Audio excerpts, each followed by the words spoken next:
우리 함께 나눌 하나님의 말씀은 시편 제120편 말씀입니다. 시편 제120편 1절부터 7절까지 우리 전체 말씀을 저와 여러분이 교독하고 마지막 7절은 함께 읽도록 하겠습니다. 내가 환난 중에 여호와께 부르짖었더니 내게 응답하셨도다.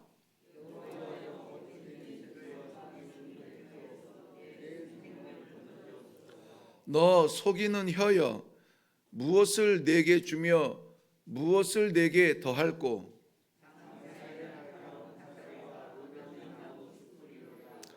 메색에 머물며 게달의 장막 중에 머무는 것이 내게 화로다.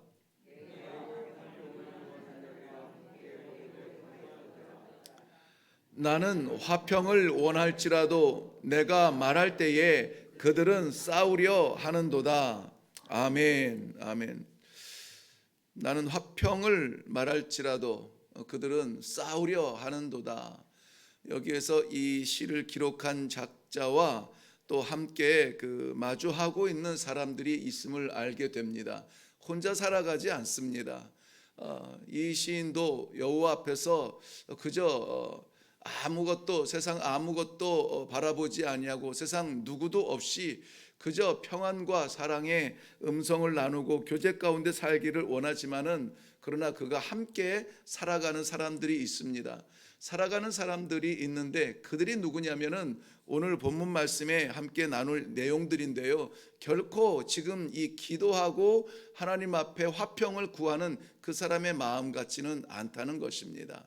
오늘 120편부터 134편의 말씀은 성전에 올라가는 노래 이렇게 되어 있는 짧은 글들입니다.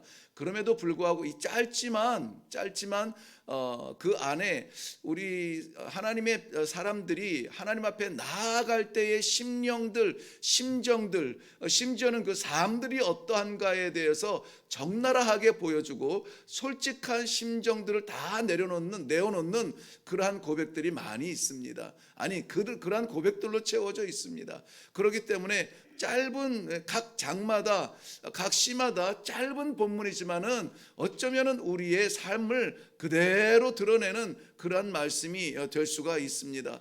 오늘 이 시편 120편의 말씀도 우리가 살아가는 우리 삶의 현장, 성도의 삶의 현장을 거울처럼 보여주는 그러한 본문이 아닌가 그렇게 생각이 되어집니다. 함께 말씀을 묵상할 때에 이 시편을 기록한 그 저자의 삶이 아니라 우리의 삶을 들여다보시는 하나님의 은혜를 깨달으시고 우리의 삶을 하나님 앞에 내려놓고 예배로 나아가는 그러한 아침, 그러한 시간이 되기를 바랍니다. 시편 사무엘상 21장에 보면은 다윗이 그 사울을 피해서 10년의 그 도피 생활이 시작이 되는데요. 그 10년의 도피 생활을 시작할 때에 물론 그 라마에 있는 그 사무엘을 찾아간다든지 기브온에 있는 그 친구 요나단과의 마지막 정말 너네 아버지 사울이 나를 죽이려 하는가에 대한 그러한 그 마지막 결정을 나누는 순간까지 어쩌면 기대를 놓지 아니하고 한번 그 시험을 하는 그 자리까지 갑니다. 그리고 나서 완전히 요나단의 마음도 알게 되죠. 아버지의 마음을 알게 되죠.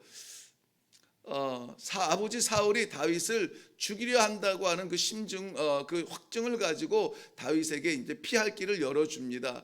그리고 이 다윗이 도망자로서 피한 첫 번째 자리가 어디냐면은 놉당으로 가게 돼요. 놉당에 가서 그 제사장 놉이라고 하는 것은 사무엘상 22장에 보면은 제사장의 성읍이라고 되어 있거든요. 그 놉당에 가서 제사장 아히멜렉에게 이르게 되는데 제사장 아히멜렉에게 도달했을 때에 다윗은 거기에서 떡을 구하는데 그 떡이 제사장의 자신이 먹는 떡, 자신의 떡이 아니라 진설병에 올려져 있는 그 떡밖에 없습니다. 그건 거룩한 떡이라고 표현해요. 그 하나님 앞에 올려진 거룩한 떡밖에 없습니다. 그래서 그것을 주고 이 다윗이 생기를 얻게 됩니다. 그리고 거기에서 자기가 죽였던 골리앗의 칼을 얻고 그리고 다시 도피 생활로 시작을 하게 됩니다. 그런데 여기에서 이 높당으로 피한 이 다윗의 그 심중, 이제 마지막 의지했던 희망마저 완전히 끊어지고, 맞아, 이 사울이 나를 죽이려 하는구나 하는 이 절체절명의 순간에 찾아간 자리가 어디냐? 물론 멀지 않은 거리입니다. 예루살렘에서 멀지 않은 거리이기 때문이기도 하겠지만은 당장에 달려간 자리가 제사장들의 성읍이라는 것이에요. 에벤에셀에서 하나님의 그 법궤를 빼앗기고 나서 제사장들은 실로에 있지 아니하고 이 높당으로 이제 내려와서 거기에서 머물고 있는데, 누가 들어도 누가 생각해도 이 높당에 가면은 제사장들을 만나고 제사장들은 자기의 사정을 하나님 앞에 아뢰 수 있는 그런 기회가 있다라고 생각이 되어지는 거예요. 그러니까 다윗의 도피 생활의 첫 번째 그 마음에 떠오르는 것은 무엇이냐? 하나님 앞에 나아가봐야 되겠다. 하나님께 물어봐야 되겠다. 제사장들을 통하여서 아버지의 뜻이 무엇인지 좀 알아야 되겠다라고 달려갔던 것입니다. 우리 삶의 현장 마찬가지입니다. 무슨 일이 있을지라도 기쁘고 슬프고 안타깝고 답답한 아픈 심정을 만날지라도 우리 하나님의 사람 성도가 해야 될 첫 번째 일은 하나님의 전에 나아가는 것입니다. 하나님 앞에 나아가는 것입니다. 그리고 하나님의 뜻을 구하는 것입니다. 하나님께 기도하는 자리입니다. 하나님 앞에 예배드리는 그러한 자리인 것입니다.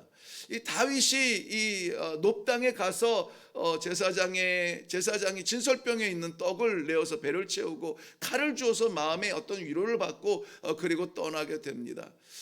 그런데 그 자리에 누가 있었냐면 사울 왕의 그 목자장, 그러니까는 사울 왕의 그 가축들을 기르는 그러한 목자들의 장 도액이라고 하는 사람이 그 장면을 보아요. 그리고 나중에 사울 왕에게 이 도액이 이 제사장 아히멜렉이 어떻게 다윗에게 했는지 떡을 주어서 배를 채워주고 칼을 주어서 무기를 주고 그래서 보냈다는 이야기를 이 사울 왕에게 고자질합니다. 그 고자질을 인해서 사울 왕은 그 도액에게 명령을 내리는데요. 도액을 통해서 제사장, 하나님의 일을 하는 가운을 입었다고 표현했습니다마는 제사 드릴 때 입는 옷을 입은 제사장들 85명을 죽여요. 85명이 죽습니다. 뿐만이 아니라 제사장의 성읍이라고 하는 제사장과 관계되어 있는 여인과 자녀들까지 다 죽여요. 다 죽입니다. 그 엄청난 그러한 그 피비린내 나는 그러한 살인의 현장이 어디에서 시작이 되느냐? 이 도액의 고자질에서 나와요. 사람은 살리는 말을 할 줄 알아야 돼요.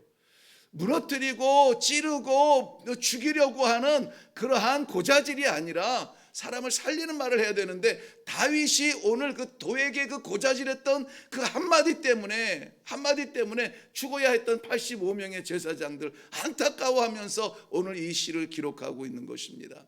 그러므로 이스라엘 백성들이 어디를 가든지 어려움 가운데 둘러싸여 있을 때 아닌 적이 거의 없죠. 주변에는 늘 이방인들이 있고 늘 이들을 시기하는 사람들이 있고, 그래서 너희 하나님이 어디 있느냐, 너희 하나님이 살아있느냐, 늘 이스라엘 사람들이 안 되기를 바라는 사람들이 있습니다. 혐오하고 오해하고 거짓말하고 서로 이렇게 마음을 이렇게 합해가지고 이스라엘을 무너뜨리려고 하고, 그런 사람들로 인하여서 둘러싸여 있는 이스라엘 백성들이 바라보는 것은 오직 한 곳밖에 없었습니다. 어디입니까? 예루살렘 하나님의 성전. 하나님의 성전에 올라가서 하나님께 구하고 하나님의 뜻을 받아서 하나님의 능력으로 이길 수 있는 그 힘을 얻는 그것이 이스라엘 사람들의 유일한 소망이었습니다.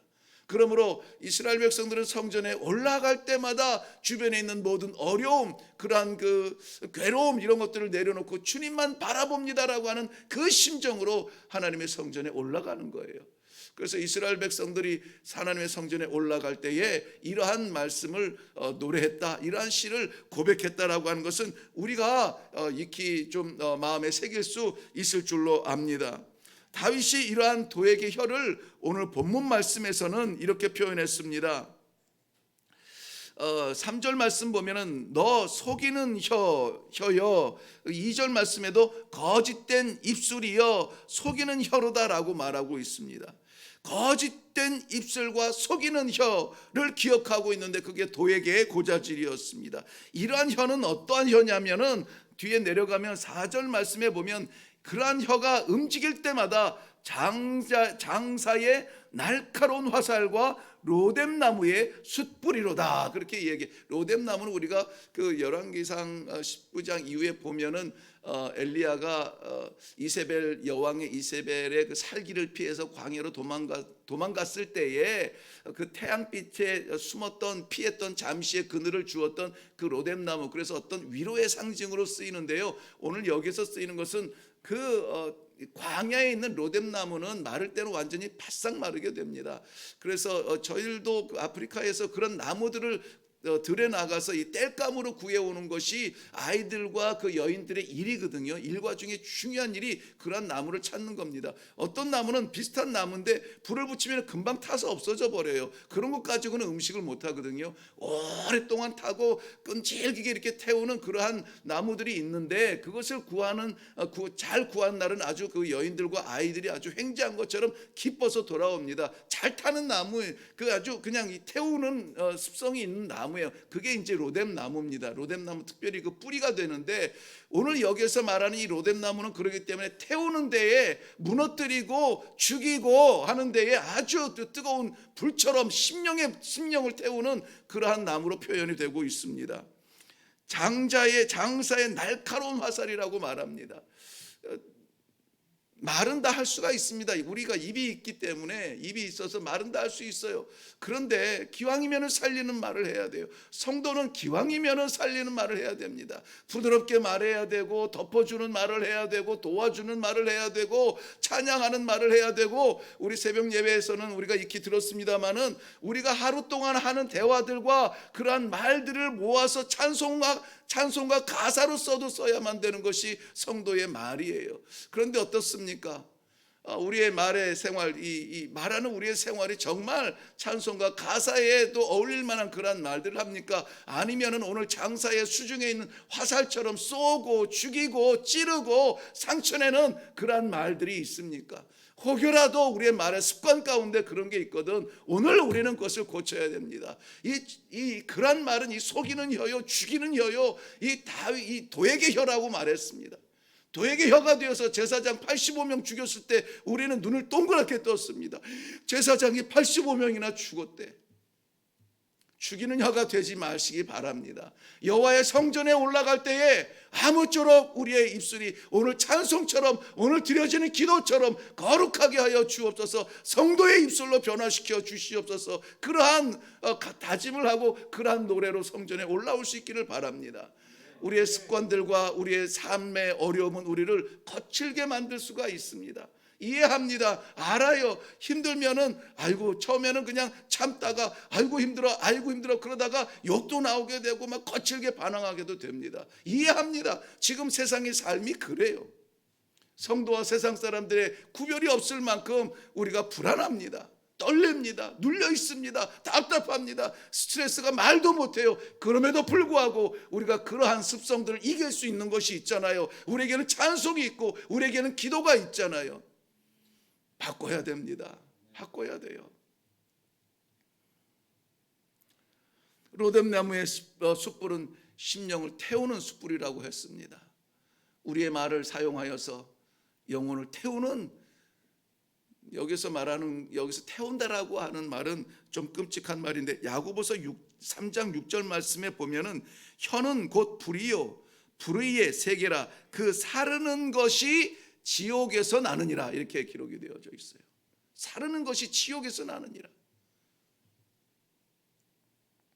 뿐만이 아니라 다윗이 거해야 했던 그러한 상대들은 메섹에 머물며 게달의 장막 중에 머문다 그랬습니다. 메섹과 게달은 야만 쪽을 대표적으로 이야기하고 있는데요. 그들 속에 머문다, 함께 있다라는 말이에요. 함께 있다.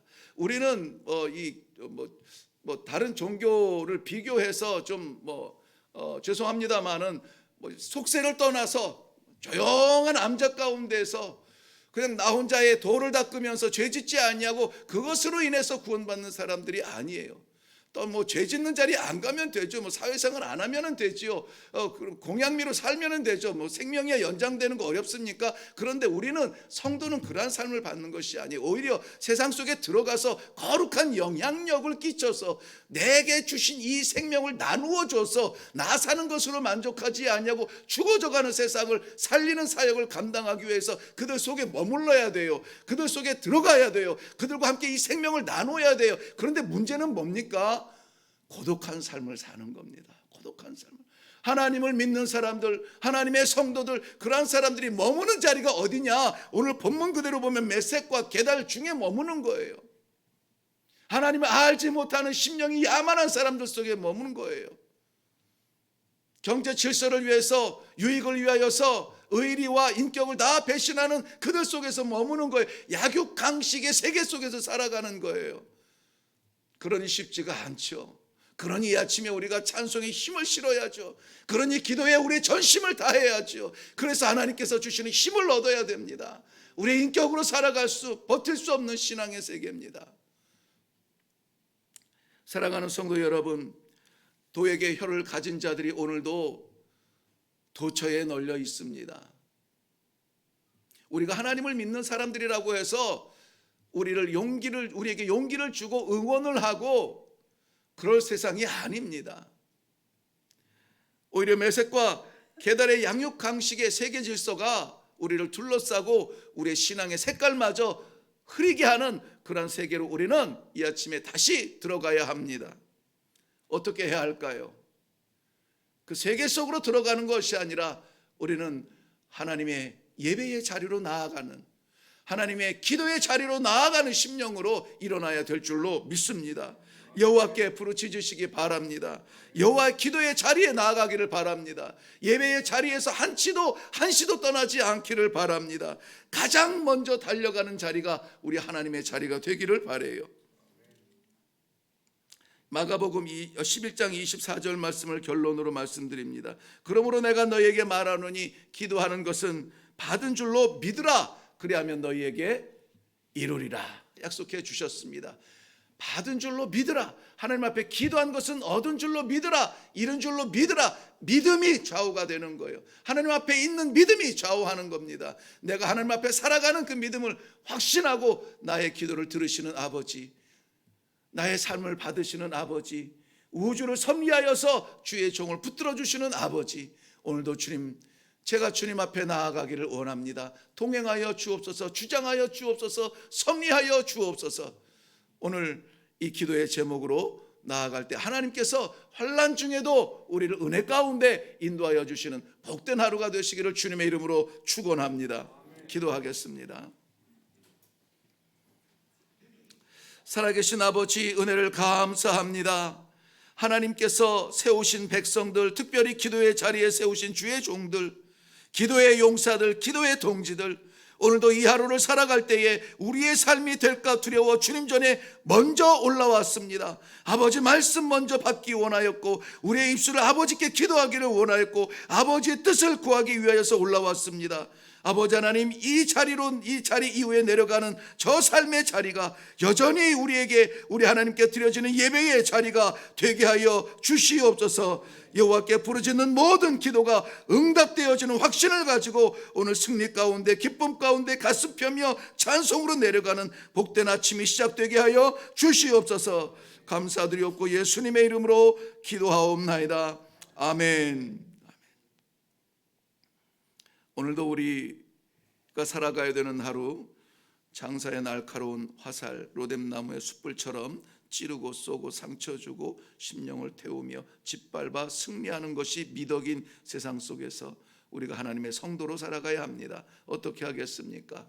우리 주님 전에 올라가 기도하고, 주님 전에 올라가 예배하고, 주님 전에 올라가 부르짖는 그 믿음을 주셨으니 주님이 이 시간에 부르짖는 종들의 기도 부족한 종들의 기도를 들어응답하여 주시옵소서. 하나님의 선하신 뜻이 오늘 우리의 각자의 삶의 현장에서 하나님께서 약속하신 대로 나타나 주시옵소서. 기도하며 내려가시기를 바랍니다. 다 같이 기도하겠습니다.